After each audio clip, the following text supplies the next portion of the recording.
네, 시장의 유동성 측면에서 굉장히 중요한 미국의 기준금리 방향성과 글로벌 각국의 경제 상황 이런 부분 좀 진단해 드리도록 하겠습니다.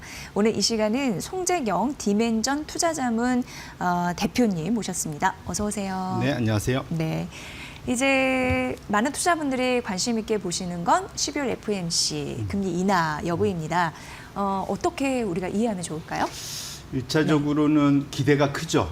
그래서 뭐 사실 시장에서는 금리 인하 가능성을 제가 어제까지 체크해 봤을 때 거의 확률적으로 거의 90% 가까운. 네. 당연히 이제 12월은 인하는 당연한 거다. 좀 시장에서 생각을 하고 있고요. 이미 투자자들의 눈은 내년으로 넘어가 있습니다. 네. 그래서 사실은 이번은 금리 인하 당연하고 내년도 적어도 3번, 그러니까 4번, 5번, 뭐 다다익선 많이 하면 할수록 좋다.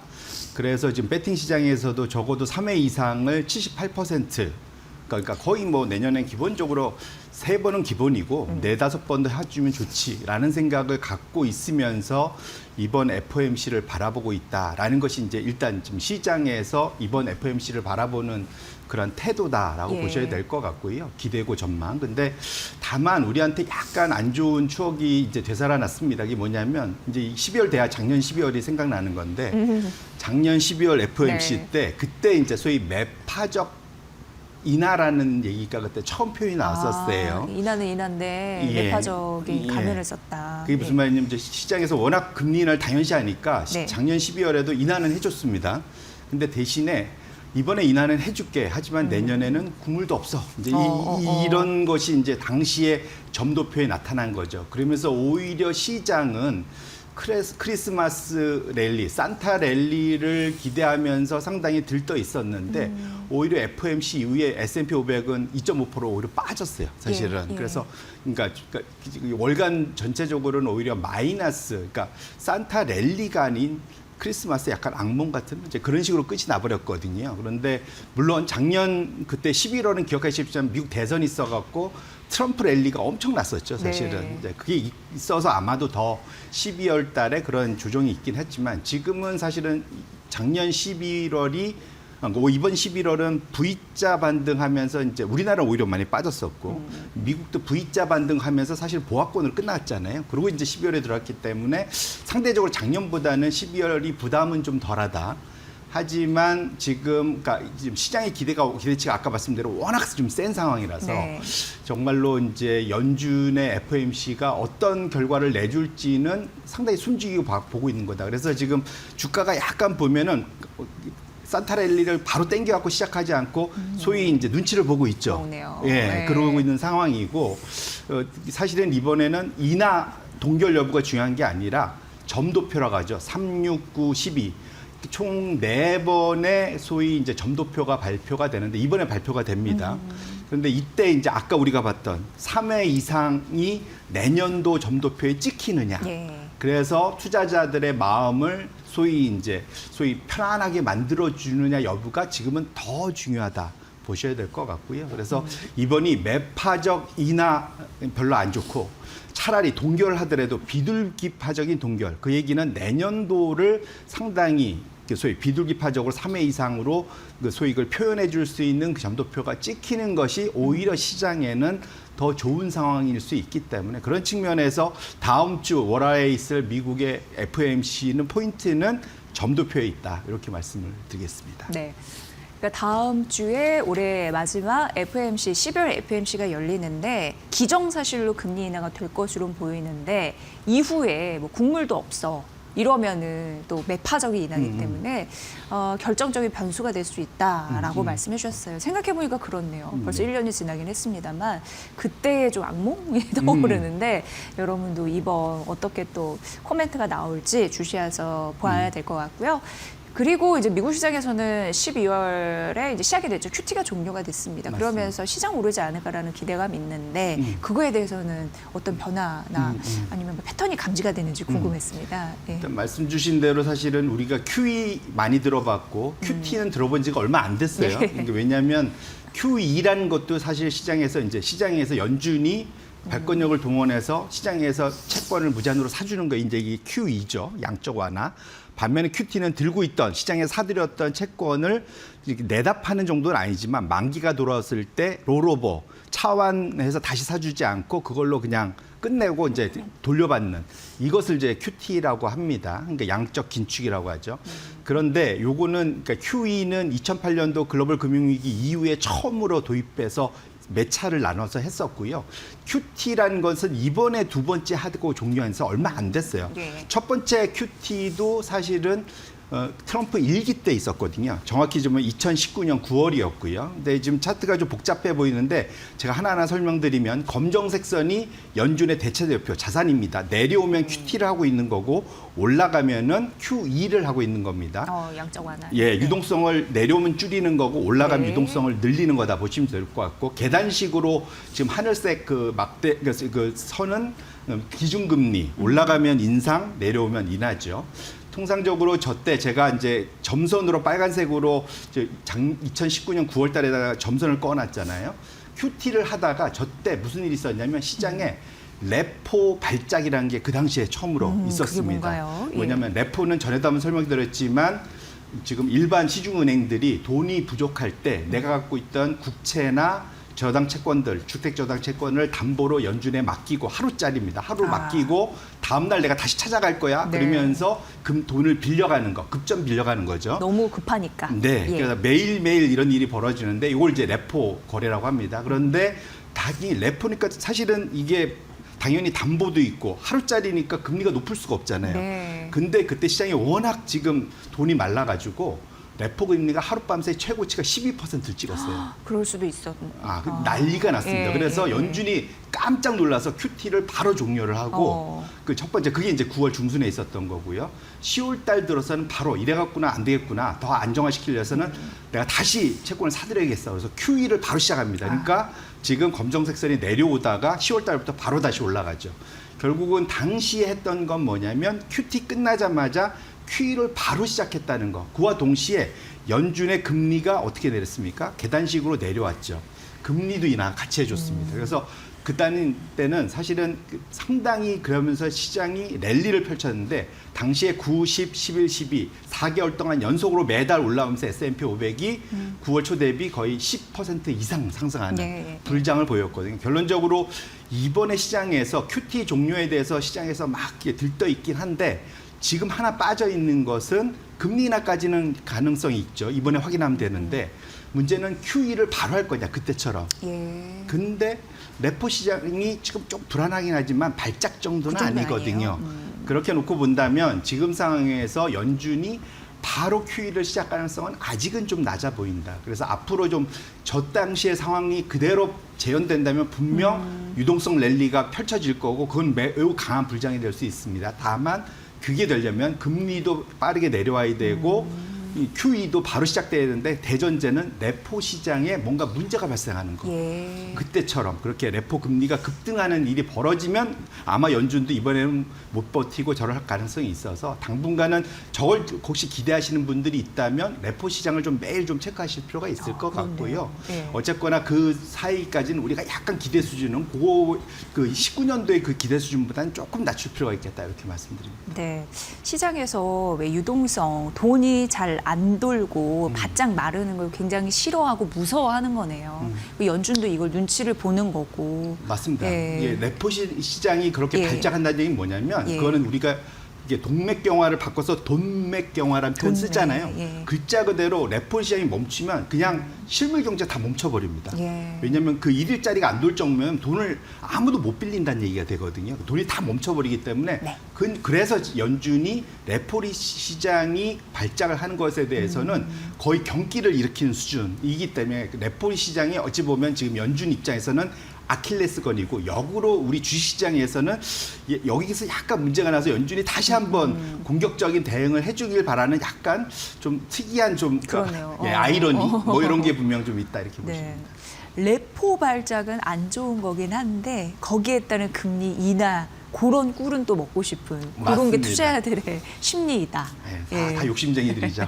그렇게 어쨌든 1일짜리 레포 금리 요 변화는 또 중요한 변수 중에 하나니까 맞습니다. 꼭 체크를 한번 해보도록 하겠습니다. 글로벌 각국의 경제 상황도 우리 환율과 뭐 금리, 물가에 다 영향을 미쳐서 중요해 보여요. 근데 이제 일본 같은 경우에는 뭐 중국과 싸우고 대치하고 있어도 경제 성장률 어떻게 보면은 내년에 긍정적이라는 예상이 있고 중국은 점진적으로 둔화될 거라는 예상이 있고 어떤 시각으로 바라봐야 돼요? 예. 1차적으로는 말씀 주신 대로 이게 어젠가 OECD에서 발표를 했는데 내년도에 각국의 중앙은행들의 금리 인하 기조가 사실상 멈출 수 있다라는 또 얘기도 있었습니다. 네. 그게 무슨 말이냐면 지금 대부분의 중앙은행들이 우리나라도 사실은 이번에 지난주에 우리 같이 얘기했지만 살짝 멈추긴 했지만 전반적으로는 그 인하 기조였잖아요. 근데 최근 들어서 약간 물가에 대한 부담감, 그다음에 그 장기 금리가 좀 올라가면서 상대적으로는 이 더 이상 금리 인하할 수 있는 여력이 각국 중앙은행들이 있을까? 미국 정도를 제외하고는 이제 이런 고민들이 분명 전 세계적으로 좀 있다 보셔야 될 것 같고요. 근데 가장 그래서 이번에 봐야 될 것이 제가 이제 차트를 갖고 온 것이 장기 금리입니다. 이제 이게 우리는 지금 그 연준 같은 제 그런 금리는 단기 금리, 통상 2년 미만의 영향을 주는 것이고요. 예. 실제로 시장에서 주시장이 더 큰 영향을 미치는 것은 10년, 30년물짜리 장기 금리다 보셔야 될 거죠. 10년도 장기로 치는 거죠? 한 예. 중간 정도 중장기? 되는데 요즘 예. 실제로는 가장 거래가 많이 되고 예. 일종의 표준이 됩니다. 그래서 이제 10년물 거래가 제일 많다 보시면 될 것 같고 네. 더 큰 긴 호흡은 30년물이라 보셔야 되는데 제가 이제 차트를 갖고 왔는데 미국, 독일, 일본, 중국인데 이게 5년간이거든요. 조용히 5년 전에는 금리가 어디가 제일 높았냐? 양쪽 다 중국이었습니다. 왼쪽으로 가보시면 검정색 제일 높은 데가 중국이었는데 지금 5년 사이에 슬금슬금 내려와서 지금 10년물, 30년물 모두 중국이 꼴찌가 됐어요. 아, 이게 이제 결국은 디플레이션 때문에 디플레이션. 이제 예. 물가가 오히려 마이너스가 자꾸 나다 보니까 금리가 좀 내려오겠다 보셔야 될 것 같고 그 사이에 만성적인 우리 디플레이션 잃어버린 30년 매일날 얘기하던 데가 일본이었는데 네네네. 드디어 일본이 인플레이션을 일으키는데 성공을 했습니다. 근데 너무 성공을 해갖고 지금 물가가 일본 물가가 우리보다 당연히 높고 미국하고 견줄 정도 미국보다 높아요.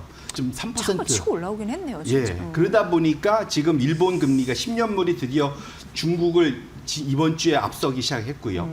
30년물은 이미 진작에 1년 전에 이제 앞서기 시작을 했습니다. 그래서 지금 기본적으로는 잘 보시면 중국을 제외하고 나머지는 전반적으로 금리가 우상향해 갖고 상향 평준화 돼 있는 걸 확인하실 수가 있어요. 네. 특히 30년물 보면 정말 조금 다 올라가고 있잖아요. 이 얘기는 뭐냐면 지금 미국, 일본, 독일은 그나마 좀 나는데 유럽 전체 포함해서 유럽을 대표하고 있으니까 일단 부채가 너무 많아요. 정부의 부채가. 그러다 보니까 단기물은 어떻게 연준 같은 데가 이제 정부가 이렇게 조정할 수가 있는데 장기물은 이게 국가의 마음대로 잘 안 됩니다. 그러다 보니까 장기물이 부채에 대한 부담 때문에 상당히 올라가 있고 여기 기저엔 또 하나가 인플레이션 부담이 있습니다. 그것이 다 겹치면서 장기물이 잘 안 움직인다. 결론적으로는 지금 중국은 디플레 걱정이 있고 나머지 국가들은 인플레 걱정이 여전히 내년에 첫 번째 있고 사실은 설사 중앙은행, 연준 같은 데가 단기물을 낮춘다 하더라도 장기물이 내 마음대로 안 될 수가 있다. 그렇게 해서 내년도의 와일드 카드는 장기물이 될 수 있다. 그래서 단기적으로는 금리도 낮추고 QE까지 해주면 주가가 급등을 할 수 있겠죠. 하지만 장기물이 원하는 대로 안 움직이면 그 불장은 생각보다 짧게 끝날 수가 있다. 그래서 내년도에 장기적으로 지켜보야 할 리스크 요인은 장기 금리의 방향성이 상당히 주시장에도 중요할 거다. 이렇게 말씀드립니다. 네. 이걸 아는 파월 연준 의장이 그래서 기준금리 인하에 대해서 깨름직하게 생각하는 것 같아요. 맞습니다. 느낌이. 네네. 그러니까 뭐 중국을 제외하고 일본도 막 가파르게 뛰고 있으니까 고금리 현상이 지속이 되고 있고 물가 못 잡으면 이거 큰일 났는데. 맞습니다. 근데 또 시장은 내려가는 걸 원하고 있고, 그러니까 이게 항상 좀 충돌이 되는 듯한. 근데 어쨌든 이 장기 금리가 내려오지 않는 한 사실상 지수가 또 빵 튀기에는 어려운 조건은 있겠네요. 그러니까 기준금리 인하에 따른. 기준금리 인하에서 올라갔던 게 우상향을 계속 지속하려면 장기물 금리가 하향 안정화돼야 된다. 되는데 그게 그것이 안 어려우니까. 되면 예. 그게 리스크 요인이 될 수 있겠다. 이렇게 정리하겠습니다. 네. 자, 그리고 AI 인사이트도 궁금한 게 이제 미국 시장 같은 경우에는 좀 나눠서 살펴보면은 AI 인프라 투자 이제 옥석 가리기 해야 된다라는 얘기가 나오고 우리 시장 같은 경우에는 앞서 이제 맥커리가 내년에 6천 간다고 봤었는데 그 이유가 아직까지는 메모리 수요 급증 요런 가격단에 대해 기대감이 반영이 안 되어 있다라고 얘기하더라고요. 이 반영되면 더 올라갈 것이라고 얘기하는데 어찌 됐건 메모리 수요가 있고 그리고 무엇보다도 반도체 가격 이런 부분이 받쳐주는데 이걸 또 어떻게 대응해야 될지 이런 또 고민이 있는 것 같습니다. 어떻게 생각하세요? 말씀 주신 대로 일차적으로 이제 미국에서 AI 투자는 전에도 늘 말씀드렸지만 누가 더 빨리 더 많이 투자하느냐로 네. 주가가 성패가 갈렸습니다. 그래서 9월까지는 소위 오픈 AI 진영의 가장 큰 수혜를 받은 오라클이었죠. 예. 그래서 연초 대비 100%까지 올랐었는데 그 이후 다 빠져서 지금 연초 대비 20% 오른 걸로 지금 많이 내려왔어요. 근데 어쨌거나 그래서 지금은 이제 구글의 우리가 지난주에 얘기했던 제미나이 3.0이 나오면서 진영이 완전히 확 갈려서 한 달 사이 주가가 많이 갈렸는데요. 첫 번째로 구글 진영에는 구글, 브로드컴, 그 외에 이제 구글의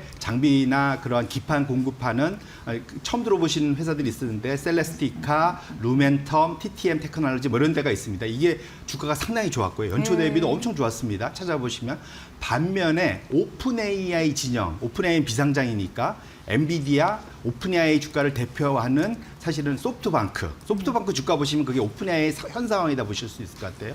오라클, AMD, 마이크로소프트, 코어웨이브 뭐 이런데 근데 주가를 보시면은 이제 파란색의 이 오픈 AI 진영은 주가가 다 이게 정말 다 새파랗게 질렸죠. 이게 빨간 마이너스였는데 뭐 이번 주 들어와서 조금 소폭 반등을 하고 있지만 여전히 이제는 AI 투자가 선별 투자되고 있다는 걸 꼭 명심하실 필요가 있고 다만 우리한테 다행인 거는 양쪽 진영 모두에 TPU든 그 엔비디아 GPU든 HBM은 다 들어가야 된다. 예. 그런 측면에서는 우리한테는 기회는 여전히 좀 좋을 거다 봐야 될 것 같고요. 네. 어느 쪽으로 들어가느냐가 그 물량이나 이런 데에서는 좀 차이가 있을지언정 전반적으로는 여전히 좀 긍정적으로 보는 게 맞다 봐야 될 것 같고 다만 기울기가 옛날엔 B2O가 상당히 강했는데 신용시장이 조금은 좀 기축되는 느낌이 있어서 그렇게 놓고 보면 그 기울기는 조금은 낮아질 수 있다. 요거까지는 감안하시면서 투자를 하시면 좋을 것 같습니다. 네. 오늘 이 코너의 마지막 질문은 대표님 코스닥 활성화에 대한 정책 기대감 있잖아요. 네. 어떤 투자 전략으로 연결시킬 수가 있을까요? 일차적으로는 일단 사실 정부는 약간 부인했죠. 당장 우리 네네네네. 지금 준비된 거 없다 네. 얘기는 했지만 시장이 좀 앞서갔어요. 예, 네. 근데 구체적인 게 준비 안 됐다는 거지 준비 안 하고 있는 건 아닌 것 맞아요. 같습니다. 네, 그 얘기를 네. 보면 우리가 17년도 말에 문재인 정부 때도 코스닥 활성화 대책 때 11, 12, 1월 3개월 동안 3단계로 주가가 올라가면서 코스닥 지수가 33%로 올랐어요. 지수가 33% 올라갔으면 개별 종목은 훨씬 더 많이 올라갔겠죠. 네. 그렇게 놓고 본다면 마치 부동산 시장이 3단계 올라가듯이 코스닥 시장도 이런 천번에 분위기 띄우고 전반적인 분위기에 방향성 나오고 구체적인 안이 나오는 요 3단계 동안 랠리를 펼쳤다라는 측면에서는 상당히 기대를 해볼 수 있지 않을까 생각을 하고 있고요. 이렇게 놓고 보면 이 국민연금이 또 중소형주 자금 집행이 이제 본격화됩니다. 맞아요. 예. 관련돼서 사실은 소위 기관들이 좋아하는 종목들 장세 뭐 이런 것들을 충분히 기대할 수 있어서 국민연금이 분기별로 자기네들이 가장 많이 투자하는 종목들을 발표를 해요.